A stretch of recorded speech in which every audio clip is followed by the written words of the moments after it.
Portfolio investors ने इस देश के बाजार से पैसा निकाल लिया और पिछले एक वित्तीय वर्ष में 23 बिलियन निकाला, तब जाकर सरकार जागी और सरकार ने एनआरआईज के लिए इक्विटी मार्केट का दरवाजा खोलकर उनकी इन्वेस्टमेंट लिमिट को 5% से बढ़ा दिया।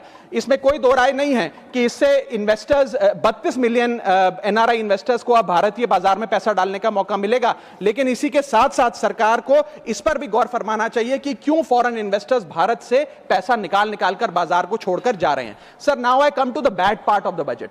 First thing is the debt to GDP crisis. सरकार ने और डेट लेने के लिए, कर्जा लेने के लिए इस बजट में फॉर्मूला ही बदल दिया। पहले सरकार डेट जब लेती थी तो ओल्ड एफआरबीएम रूल्स के तहत 3% ऑफ जीडीपी तक का फ्रेश डेट लेती थी।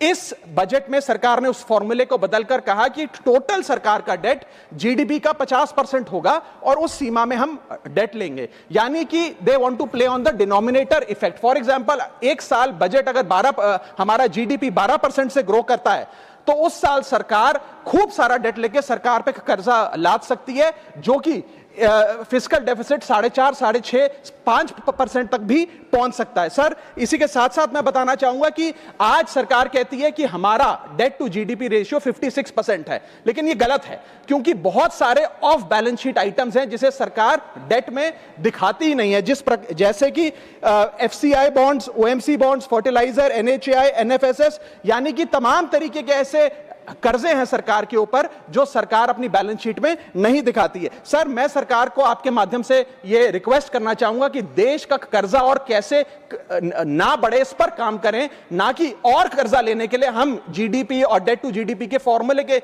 रेशियोज बदलकर और पैसा कर्जे पे ब्याज पर लेने का प्रयास करें।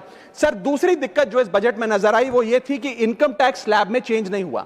सर, हर साल देश का आम आदमी जब वित्त मंत्री जी की बजट की स्पीच सुनता है तो वो इसलिए नहीं सुनता कि पीएलआई की क्या इन्वेस्टमेंट होगी, कौन सा कॉरिडोर बन रहा है। देश का आम आदमी, सैलरीड क्लास, इसलिए बजट की स्पीच सुनता है कि उसके अंदर स्लैब में कोई रिवीजन होगा, क्या हमारी स्टैंडर्ड डिडक्शन की जो हमें डिडक्शन मिलती है वो बढ़ेगी। लेकिन इस बार बजट में देश का आम आदमी और खास तौर पर देश का मिडिल क्लास डिसअपॉइंट हुआ।